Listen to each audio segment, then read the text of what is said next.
Para los que están aquí, y voy a empezar con la exposición. Miren, antes de entrar en materia, quisiera dar una pequeña introducción sobre una breve historia acerca de los hidrocarburos y el Estado, ¿no?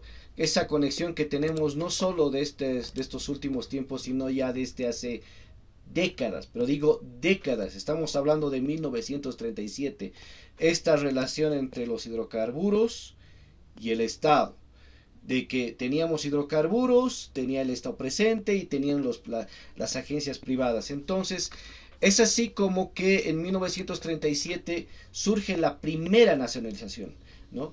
Con obviamente, ahí está en el gobierno de Gemar Bush, ¿no ve? El 21 de diciembre de 1936, él crea la empresa estatal del petróleo, ¿no? Nombrándola Yacimientos Petrolíferos Fiscales Bolivianos, ¿no? Y como primera medida aborda el tema de la nacionalización. Y es así como el 17 de marzo se declara la caducidad de todas las propiedades de la Standard Oil Company de Bolivia dentro del territorio de la República por supuesto defraudación comprobada a los intereses fiscales. ¿No? Entonces, esos bienes y las acciones y derechos de la empresa fueron adjudicados por YPFB. Estamos hablando de 1937. Una vez más, una empresa privada ejerce acá tuición en Bolivia y lo primero que hacemos es ¿cómo se llama? Nacionalizarla. ¿No? Y la Standard Company Oil fue una de las empresas más grandes en el mundo, propietaria de Rockefeller. No los Rockefeller de ahora, Rockefeller de 1937, muy distinto a los Rockefeller de ahora, ¿no? Entonces, en ese plano, ya, cabe indicar que esa viene a ser la primera nacionalización acá. Una vez más, apostamos por un modelo que no va en contra de los privados. Y después vamos a hablar del Standard Company hoy para que vean cómo es de pernicioso este dilema que nos tiene, ¿no? Entonces, miren, esto viene y ocurre en 1937. Una vez pasada este periodo, vuelve y tenemos una segunda nacionalización, ¿ya? Y esta segunda nacionalización es en octubre de 1969. En ese entonces estaba de presidente, ¿no? Todo el mundo sabía que anteriormente existía la implementación del código, se implementó el código Davenport, en el cual ingresaron muchas empresas privadas para importar. Y una de las que ellas fue la empresa Bolivian Gulf Oil Company, ¿ya? Otorgando varias concesiones acá para que puedan explotar igualmente el tema de los hidrocarburos. Pero como todos sabemos, muere General Barrientos el 69, asume el general Alfredo Brando Candia, obviamente de tendencia izquierdista, y lo nombra de ministro de Minas y Petróleo a Marcelo Quiroga Santa Cruz, ¿no? Quien justamente conjuntamente en su visión de izquierdista, juntamente con todo el Parlamento, proponen el nuevo Código del Petróleo y el 17 de octubre de 1969 establece la reversión del dominio al Estado boliviano de todas las concesiones otorgadas a la Bolivian Gulf Oil Company, ¿no? Y la nacionalización de todas las instalaciones, inmuebles y eso. Entonces, es importante que puedan entender esa parte. Ahí tenemos la segunda nacionalización. Y si se dan cuenta, Marcelo Quiroga Santa Cruz, ministro de ese entonces de minería. Un tipo que se entiende era comunista y de tinte fascista, más de paso, ¿no? Así que no sabemos, es por eso que, no sé, mucha gente lo toma a él como un gran referente de la política nacional. Para mí es uno de los peores sujetos en la historia de Bolivia, la verdad, porque este sujeto pues no entendía muy bien de economía, no sabía, ¿no? Entonces empieza ese proceso y tenemos la segunda nacionalización, ¿ya? Tenemos la segunda nacionalización en Puertas. Y obviamente la empresa ahí era la Galf. Tenía estrecha relación con el Standard Oil también. Pero ¿qué es lo que va a pasar? Más adelante lo vamos a explicar. Y viene obviamente ya la tercera nacionalización, aunque muchos dicen no es nacionalización, es solo un arreglo entre las empresas, pero se ve que es una tercera nacionalización. Pero más antes de eso, miren, en 1997 se crea el Consejo Nacional del Patrimonio de la Defensa Nacional, Codepanal. Encabezado, obviamente, ahí estaba ya Evo Morales en 1997. ¿Ya? Entonces, ese es el tema, ¿no? El 2002 el MAS ya empezó, y el 2002 ya el MAS empezó a trabajar un nuevo anteproyecto de ley, que era la ley de hidrocarburos, llamado Recuperación de los hidrocarburos y las empresas petroleras capitalizadas. Estamos hablando del movimiento al socialismo del 2002, en el cual ellos ya estaban proponiendo, ¿no?, la recuperación supuesta de los recursos naturales y la nacionalización de las empresas capitalizadas en el tema de hidrocarburos, como en tantas otras, ¿no ve? En septiembre sabemos qué es lo que pasa. En 2013 empieza el bloqueo de caminos, huelgas de hambre generalizadas en varios del país y mucho conflicto, obviamente patrocinadas por la izquierda internacional, y ahí estaba metido Evo Morales, ¿no? Tanto así que renuncia Gonzalo Sánchez de Nosada, ¿ya? Y queda al mando Carlos Mesa. En 2004 Mesa lleva a cabo ese famoso referéndum sobre hidrocarburos. Él estaba metido en hacer el referéndum, y claro, que la gente lo que pide, que se nacionalice en ese momento, porque era tanta ya la parafernalia de izquierda que se crea, entonces se empieza a nacionalizar los hidrocarburos.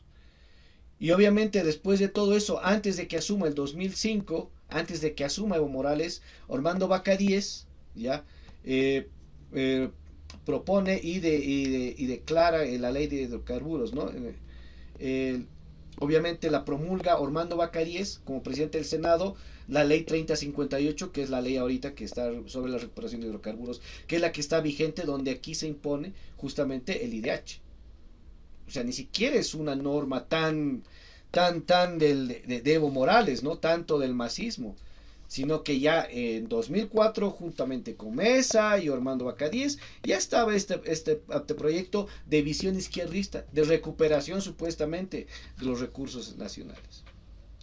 Entonces, unos dicen no es nacionalización y otros dicen que sí, ya. Pero, ¿qué es lo que pasa? A ver, en el tema de esta tercera nacionalización, porque la verdad el tema que si es no nacionalización o media nacionalización, a mí me tiene sin cuidado. ¿Por qué? Porque el tema que es que no debería haber existido jamás nacionalizaciones en nuestro país. Han visto cómo ese ciclo se va y viene, obviamente, y por eso Bolivia sigue tan atrasada, porque tenemos ese ciclo de viene empresa, se nacionaliza, viene empresa, se nacionaliza, y terminamos en la misma basofia de siempre, ¿no? Pero ¿qué pasa con esta tercera nacionalización? Bueno, ahí tenemos a YPFB como único comercializador y obviamente captador de todos los recursos que explotan las demás empresas, ¿no ve? Ahí está tanto en el upstream, en el midstream y en el downstream. Entonces, ese YPFB se encarga de comercializar, de producir y obviamente de manejar y fiscalizar todo este proceso en el cual las empresas que están involucradas, ya, van a tener que operar mediante YPFB. YPFB controla el mercado, controla los contratos, él dice cuándo y cómo vender. Eso para nada es un mercado libre. ¿Ya? Sea o no nacionalización, la verdad es que no debería existir ni ese modelo que está implementado ahora en este momento. Pero ¿qué es lo que pasa? Que cuando obviamente Evo Morales llega al poder, saca el decreto supremo, el 28701, que se llama denominado Héroes del Chaco, ¿no ve? Y el primero de mayo del 2006 genera este tipo con el decreto, y se hace una supuesta tercera nacionalización, ¿no? Y obviamente muchas de las empresas que estaban ahí tienen que representarse mediante YPFB, ¿no? Y asume YPFB el control absoluto de la producción y comercialización de esto. ¿Qué empresas operan hoy en día? Ahí tenemos empresas tanto en el upstream como en el midstream y como el downstream. Y obviamente empresas que están operando como explotación son YPFM Andina, YPFB Chaco, Vintage Petroleum Boliviana Limitada, empresa petrolera Repsol, EIP Bolivia S.A., Petrobras de Argentina, BG Bolivia Corporation, sucursal Bolivia, Petrobras Bolivia, Plutis Petbol Bolivia Corporation y Mat Petrol S.A. Aparte ahí están las otras empresas que transportan y obviamente que comercializan, ¿no ven? De cisternas, camiones y otros más y aditivos más que tienen que están trabajando, y todas ellas obviamente bajo la fiscalización, y lo tienen ahí EPFB como único comercializador, ¿ya? Ahora, ¿qué pasa si obviamente, ¿qué pasa si no hubiéramos hecho tanto despelote y no hubiéramos sacado el 37 al Standard Oil Company, como lo sabemos hoy en día, como está establecido, ¿no? Y es que, si se dan cuenta, hoy en día, al 2022, ya la Standard empezó en 1937, ya, y en 1966, perdón, en 1966 pasó a la Standard Oil de Nebraska en 1939. Esta a su vez se convirtió en la Standard Oil de Kansas en 1948, y muy poco después, en 1985, ya pasó a llamarse Amoco Corporation. En el 61, ya. En el 72 la Standard Oil Company de Nueva Jersey se cambia su nombre a Exxon. Todos conocemos el tema de la Exxon. Y luego en el 87 la British Petroleum Company complementó la compra de la Standard Oil Company.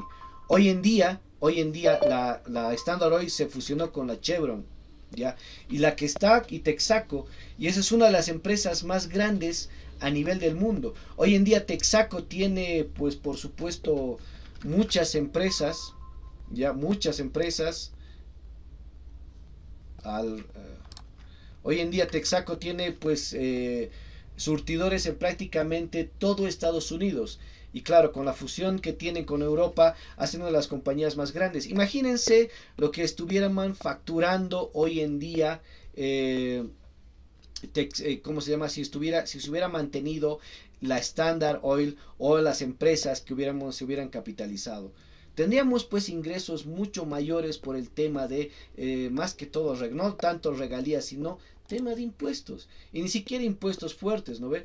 Miren, el neto en ventas, y pues de los datos que nos arrojan al 2023 de la Chevron Texaco, es el neto, son de más o menos 196.000 millones, ¿ya? 196.000.913. Estamos hablando que si hubiéramos facturado el monto aquí en Bolivia, yo creo que hubiéramos alcanzado, sin ir más lejos, los 10.000 millones de dólares solo en facturando con las empresas de este tipo aquí en Bolivia. Sin necesidad de que se nacionalice, sin necesidad de que tengamos que estar con ellos y todo eso, ¿no? Entonces es muy importante, si alguien quiere, obviamente, si alguien quiere consultar hasta este momento, pues puede levantar la mano, ya, para que podamos seguir.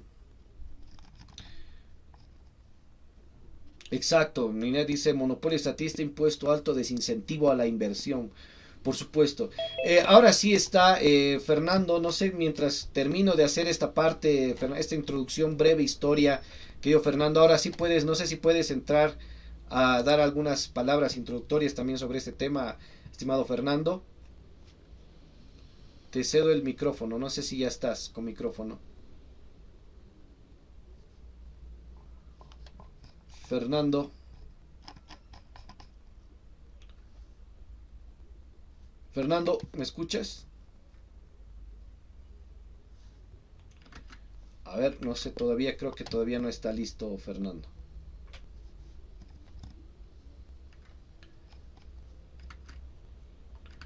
Bueno, continuaremos entonces mientras Fernando se va listando. Ya. Seguiremos. A ver, ¿qué ocurre después? Ahora en este plano, y algo que tienen que entender muchos de ustedes ya sobre este tema, muy muy importante, es esa visión que se ha tenido desde entonces acerca de los hidrocarburos, y el por qué la gente en la época en que asumió Gonzalo Sánchez de Lozada y Carlos Mesa, que es parte de nuestra generación, tiene pues presente ¿cómo se llama? Que, perdón, y es que estoy buscando acá.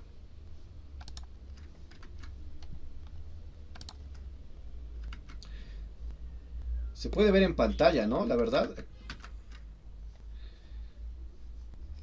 En los mensajes, por favor, si es que se está viendo en pantalla lo que estamos, mi presentación.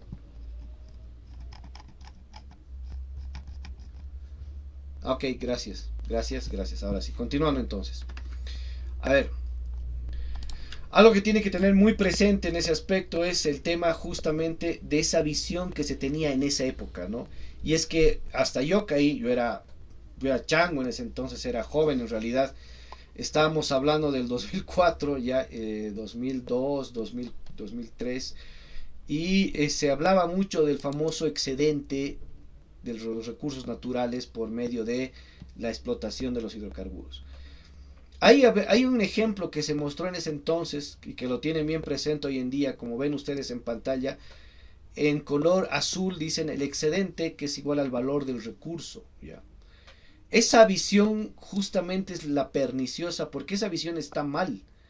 No hay excedente en el mundo que pueda dar ese beneficio. ¿No? O sea, no hay utilidades o excedentes que puedan generar ese porcentaje ni en las más grandes compañías del mundo. ¿Ya? Creo que cuando uno pone incluso un negocio de comida, le dicen puedes sacar hasta el 50%, ¿no? Puedes ganar, pero ni aún así le sale a uno. Y por eso no hay empresa en el mundo que tenga pues ganancias o excedentes por encima del 60% después de sobrepasar sus costos operativos. Entonces, esta visión fue la que prácticamente a inicios del 2000 hasta el 2015 o hasta el 2000 se sigue manejando erróneamente, porque no es así la forma en cómo se maneja las finanzas y las corporaciones en el mundo. Tienen que quitarse ese chip en el cual digan que todo es excedente, que por culpa de ese excedente se lo llevan afuera, ese excedente se lo agarran las transnacionales y tanta parafernalia que nos han vendido, pues no existe. Económicamente no es viable este tema. Económicamente no funciona así las, las, ¿cómo se llama? Las finanzas y obviamente la forma de producción en el mundo. Entonces, para ello, lo que hay que hacer y es darse cuenta de que la forma correcta es que hay una parte en los costos de producción donde se tiene una utilidad, una ganancia. Lo demás equivale a costos de operación, impuestos, costos de servicio, mantenimiento, obviamente, y al final llegan las utilidades. Entonces, eso tenemos que aprender muy bien en esa parte. Ahora, una vez entendido esto, debemos entender cuál es la propuesta que se tiene sobre la renta minera y cómo es lo que han determinado en ese entonces lo que se llama ahora la famosa renta petrolera, perdón. La famosa renta petrolera, y está conformada así de la siguiente manera. Miren, todo esto, esa es la distribución de ingresos por la venta de los hidrocarburos, ¿ya? Todo eso que está en color verde oscuro es la renta petrolera, ¿no ve? Obviamente todo el círculo son los ingresos generados ya por concepto de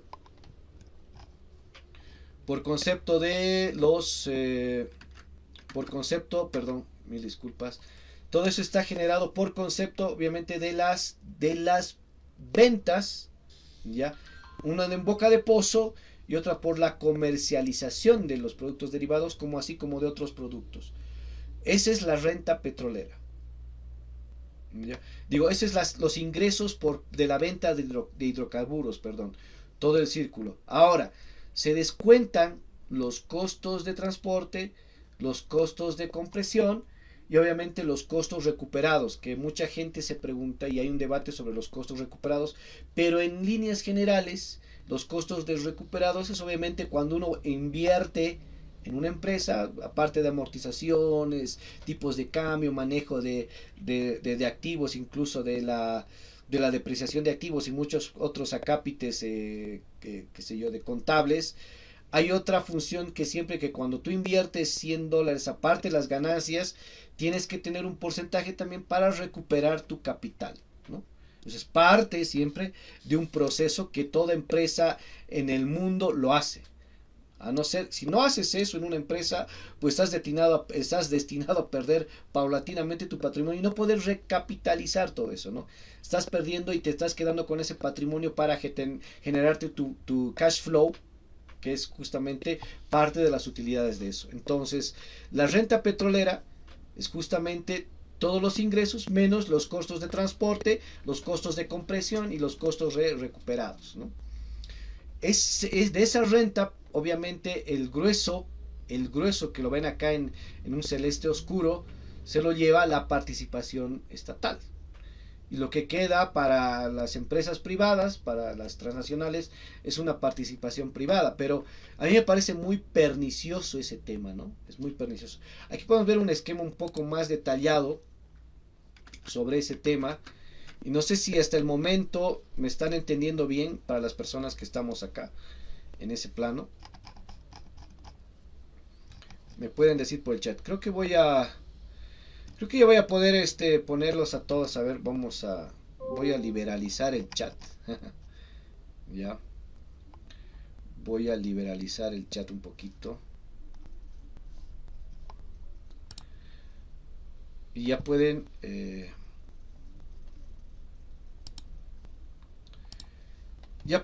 quitar el mood cuando les vea conveniente, porque tampoco somos muchos en esta reunión, así que vamos a ver. Voy a hacer, y cualquier consulta me la hacen nomás, no se preocupen. Ya, como decía.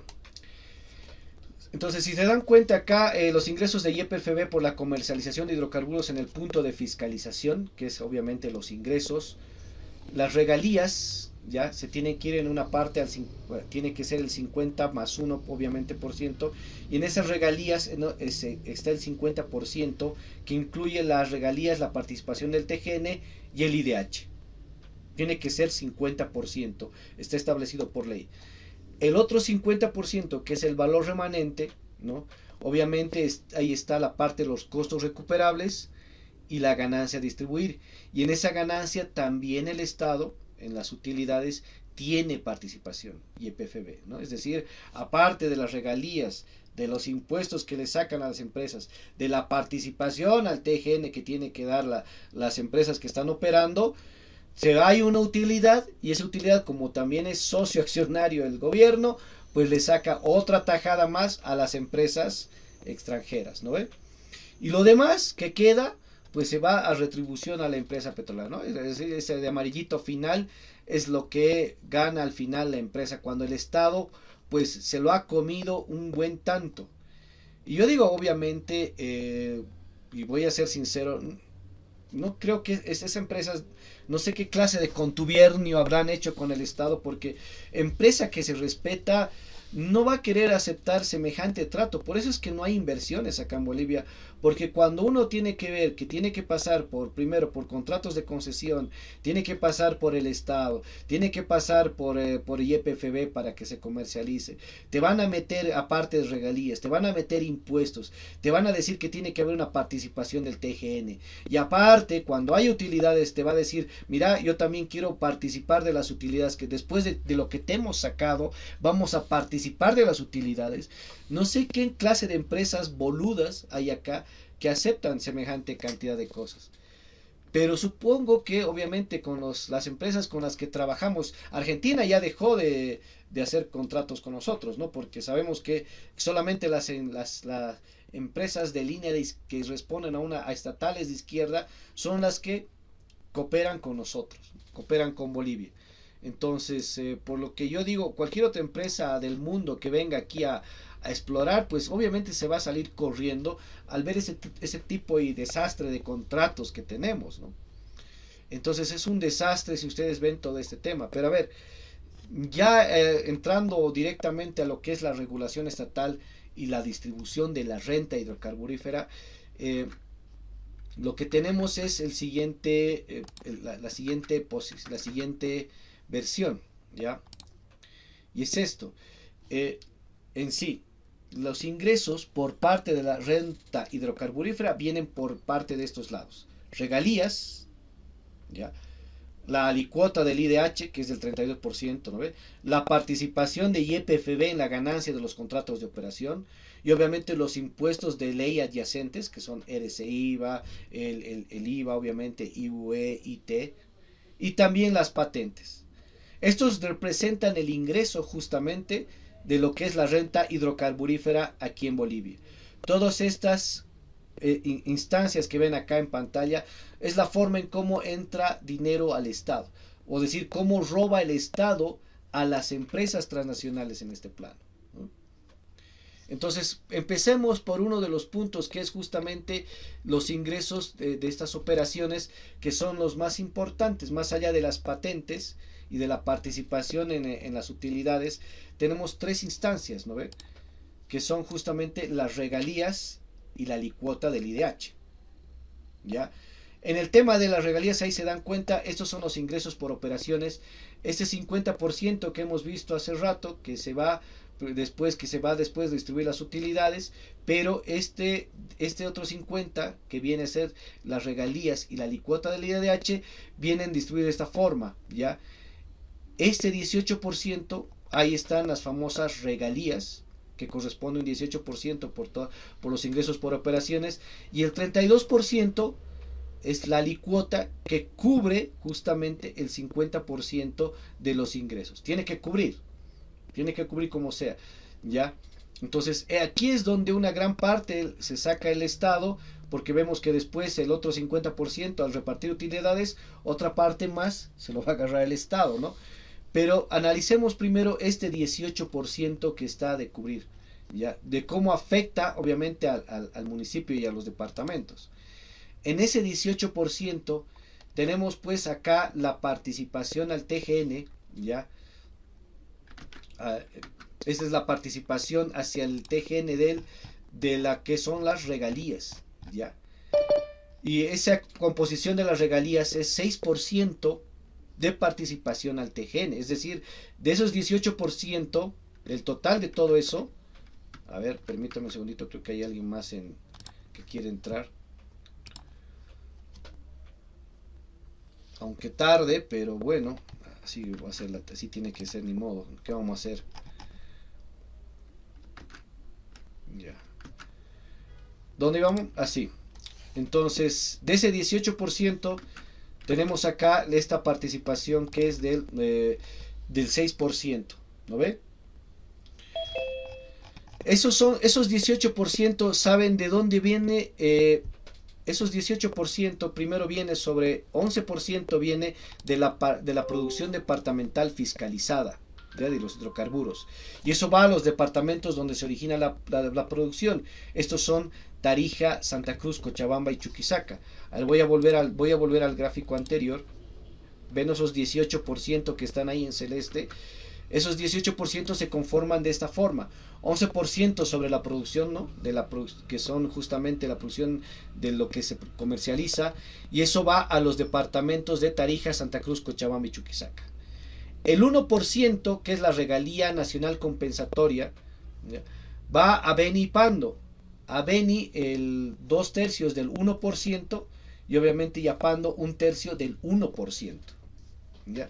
Y obviamente está el 6%, que es la participación del TGN sobre esos 18%.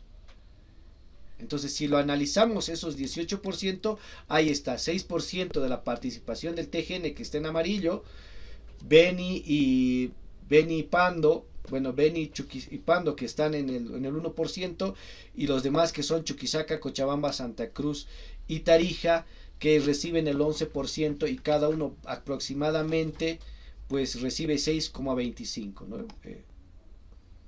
Beni, Pando, Santa Cruz, Tarija, Santa Cruz y Cochabamba reciben a 3,125%, 3,12% aproximadamente, ya en la participación eso de los departamentos productores. Y eso más o menos viene a ser de lo que se produce. Beni y Pando están al 2,75%, Y Beni, Santa Cruz, Cochabamba y Chuquisaca ocupan el 2.75% acá. ¿Ya? El 6%, Chuquisaca, Beni, el 2/3 de 1%, y esos son de las regalías, ¿no? En sí, esa es la forma en cómo está comprometido todo este tema. Ahora, llegamos a la parte del IDH, que es justamente esta alicuota en naranja, ya que es el 32%. ¿Y cómo está configurado el IDH? Bien, en una primera instancia se configura así. Ya, el 88%, ya, el 88% se va a los departamentos. O sea, y eso es a los departamentos productores, dependiendo de un esquema que lo vamos a ver enseguida, ¿ya? Pero el 12%, que ustedes ven ahí en amarillo, se va al Fondo de Promoción a la Inversión, Exploración y Explotación Hidrocarburífera, ¿ya? El restante 88%, como digo, de estos 32% del total de este color naranja, se configura de esta manera, donde 88% se va a ir a los departamentos, a las universidades, a los municipios y a las gobernaciones. Ahorita vamos a explicar cómo lo hacen. Pero antes, también aquí saca justamente el 12%, el Fondo de Promoción a la Inversión, Exploración y Explotación de Carburífera, para, obviamente, supuestamente, haya inversión para perforar nuevos pozos, para buscar nuevos pozos, para, se dice, para inspeccionar nuevos pozos, ¿no? Entonces ahí está, es otra forma en cómo de poquito a poquito el gobierno va carcomiendo igual en ese plano.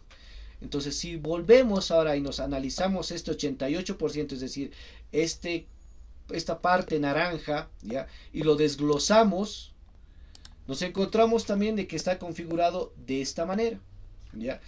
Y es que el 56%, ¿ya? El 56% está destinada obviamente al TGN. El TGN se va directamente al Tesoro General de la Nación, y como ustedes saben, el 12,5 va a los departamentos productores, que son 4. 12,5 se va lo que queda, que es entre 4, son a 3,25 a 3,13%, y a los no productores les queda el 6,20, el 31,52%. Y cada, obviamente, si lo dividimos entre los 5 departamentos no productores, queda a raíz de 6,25%. Entonces, si se dan cuenta, y si se fijan ahí, ya, el 3,13% que tienen los departamentos productores es mucho menor que el porcentaje que va a los departamentos no productores. Es decir, La Paz le llega 6,25%, y a Santa Cruz, Tarija, Chuquisaca y Cochabamba le llega el 3,13%, por si acaso, ¿no? Yo sé que esto se ve como que no es justo para los países productores. A mí en realidad me parece todo el esquema una total y absurda posición, ¿ya? Pero ahí está. Para los países, para los departamentos no productores les llega el 6,25%, y para los departamentos productores el 3,13%. Ahora desglosemos aún más, y si nos vamos a uno de los departamentos, a cualquiera de los departamentos, y desglosamos en chiquitito cómo se va a ir esta distribución ya departamentalmente, ya sea tanto de los no productores como de los productores, tenemos de que en esa redistribución, ya, en esa redistribución, el 8,65 se va a las universidades públicas, el 24,40 se va a los gobiernos departamentales, es decir, a las gobernaciones, y el 66,95 se va a los gobiernos municipales. ¿Ya? Entonces, de ese cupo pequeño en cada departamento que queda para repartir lo del IDH, se hace esta nueva redistribución por departamento, y queda, como dije, a las universidades 8,65, a los gobiernos departamentales, a las gobernaciones 24,40, y al gobierno municipal 66,95% de ese IDH, ¿no? Ahora, Eso es hasta esto es la última parte. Pero cae también decir que no solo está el IDH, que también están los impuestos que las empresas y que tanto YPFB también aporta con ese tema al tesoro, por parte de la recaudación impositiva. Y tenemos obviamente otros impuestos como son el impuesto al valor agregado, el impuesto sobre las utilidades, el impuesto a las transacciones y el régimen complementario al valor agregado que es el RSIVA, ¿no ve? Entonces, ¿cómo se distribuye también estos impuestos de ley adyacentes? ¿No? Es el 75% al TGN, obviamente el gobierno se agarra otro buen porcentaje, el 5% va a las universidades públicas y el 20% va a los gobiernos municipales de los impuestos recaudados, ¿no? Más allá del IDH y del impuestos al consumo específico. Entonces, si se dan cuenta hasta ese punto, hasta este punto de acá, hasta donde, a ver, me dicen en el chat. En resumen, nada, dice, todo es una total falacia. Y claro, es que cuando dependemos de este tema impositivo es un desastre, ¿no? Y es una pena, la verdad. Pero vamos a seguir viendo con más allá, con más detalle. Permítame un segundito. No sé si alguien tiene alguna consulta hasta el momento, ya, sobre este punto que es muy importante. Porque ahora tienen el chat libre por si acaso. Así que si tienen alguna consulta, hasta el momento, me la pueden hacer acá. Ya, no habiendo alguna otra cosa más. Y espero que se esté quedando. Espero que esté claro mi explicación. Porque no sé si la estoy haciendo bien o mal. Pero espero que se esté entendiendo justamente todo este tema. Ahora, de acuerdo al censo. Ya, de acuerdo al censo del último censo que se ha hecho, más allá de los datos que son fraudulentos obviamente, o que se han amañado, o que están totalmente manipulados, ya. ¿Qué pasaría si si teniendo ya los datos de este censo, cuáles serían los municipios en los cuales habría mayor recaudación, ¿no? Y entiéndase de que no sé si se sigue viendo el tema de. Ahora sí. Ya, y a ver, ¿dónde está?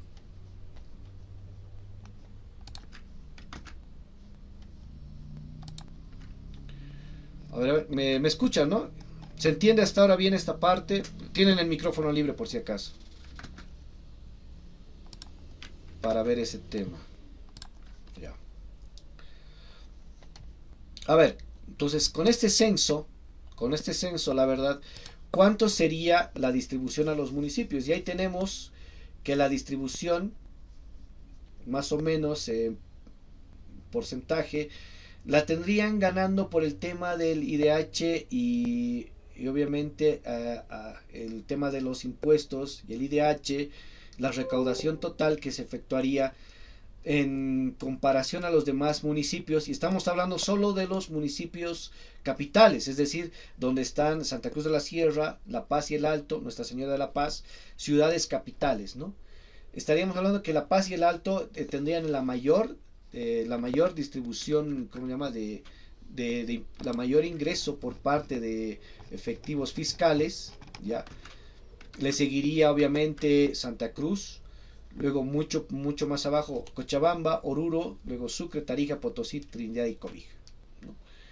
Y siendo que Cochabamba creo que también es un país, uno de los departamentos productores, perdón. ¿Qué pasaría con las gobernaciones?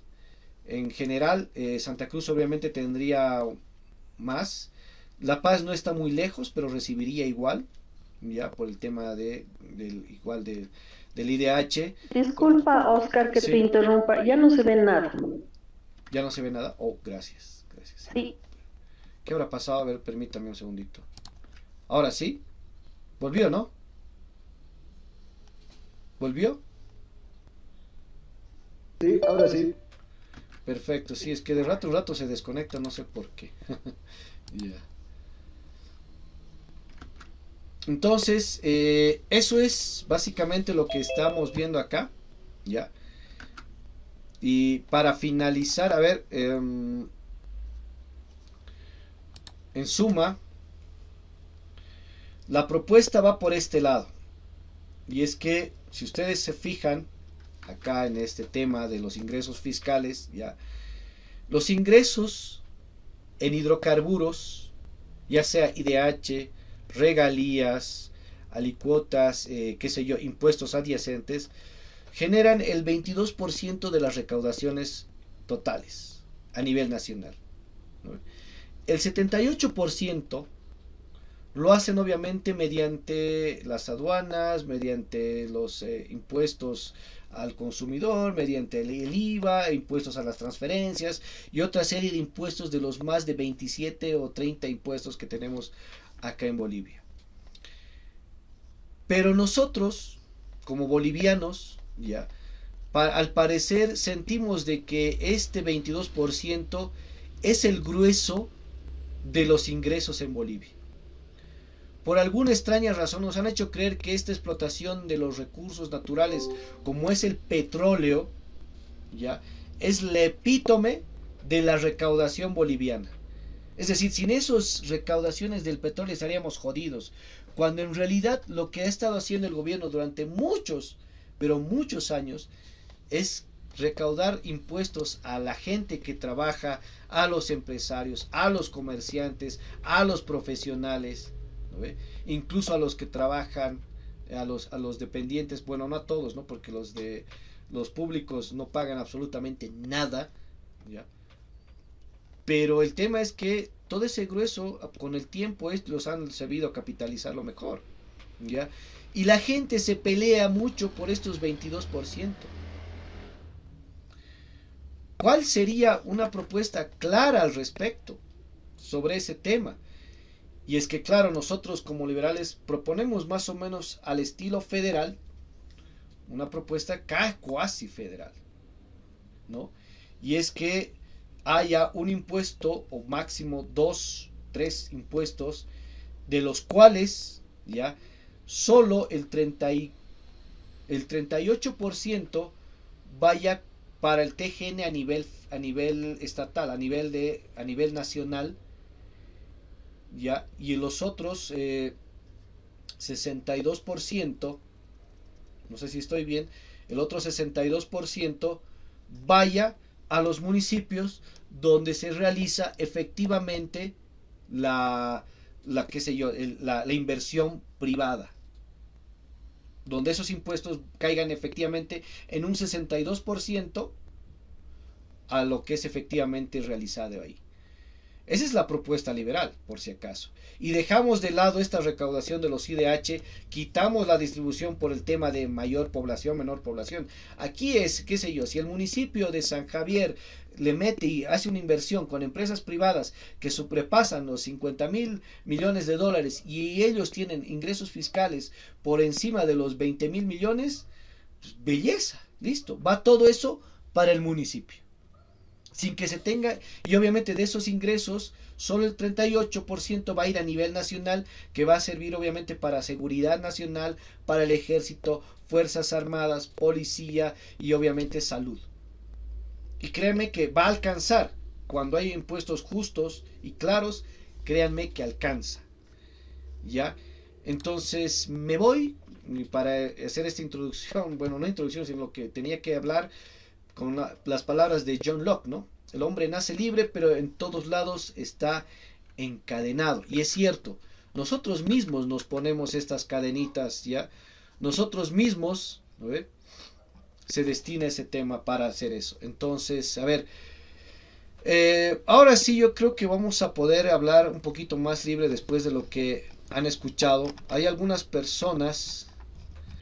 A ver, la última partecita que dijiste, no alcancé a escucharlo muy bien, pero te refería a que si un municipio, por ejemplo, hace la recaudación de X monto, ese municipio administraría ese monto. ¿Eso fue lo que entendí? O sea, me refiero a que si un municipio, qué sé yo, hace la recaudación de 10.000 millones, ese municipio administraría todo lo recaudado, ¿no? ¿A eso se refería? Es que la última parte no la entendí, no lo escuché muy bien. Digamos que por conceptos de viene una empresa de inversión y va al municipio, qué sé yo, de San Javier, San Julián, o viene al municipio de Palca, o viene al municipio, qué sé yo, de Alto Beni, hace una inversión y obviamente paga impuestos. Para empezar, los impuestos no van a ser altos y estamos optando como propuesta libertaria un impuesto fijo, único, pero entiendo de que no mucha gente lo va a captar al principio, así que puede ser que llegue a dos o tres. Un IVA y obviamente un impuesto nacional, ¿no? Un IVA. El impuesto y un impuesto, no sé si a las utilidades, eso se lo va a discutir, pero va a tener que ser mucho menos. En todo caso, ese impuesto único fijo no tiene que pasar del 12% entre todo. Ahora, digamos que en esos impuestos que se tienen que pagar, resulta que se te paga 100 millones de bolivianos, querida Elsa, y que esos 100 millones, ya, de esos 100 millones, 38 millones va a pasar a las arcas del TGN a nivel nacional y los 62 millones va a pasar directo al municipio. Así de sencillo. Así de sencillo. Aquí va a ser el que pueda atraer la mayor cantidad de inversión que venga. Ahora, obviamente el municipio tiene que tener las condiciones adecuadas que los inversores van a ver, ¿no? Como caminos, disponibilidad de energía, qué sé yo, mantenimiento, infraestructura caminera, infraestructura de servicios, ya sea turísticos o toda clase de cosas. Pero si uno puede agarrar una empresa y ponerla en su municipio, está asegurado la distribución de esa manera, al menos en la propuesta libertaria liberal, ¿no? No sé si se entendió, querida Elsa. Te doy otra vuelta el micrófono. Una preguntita, una curiosidad. ¿Y en qué se basa para decir ese 38%? ¿Por qué no puede ser menos, más? ¿En qué, digamos?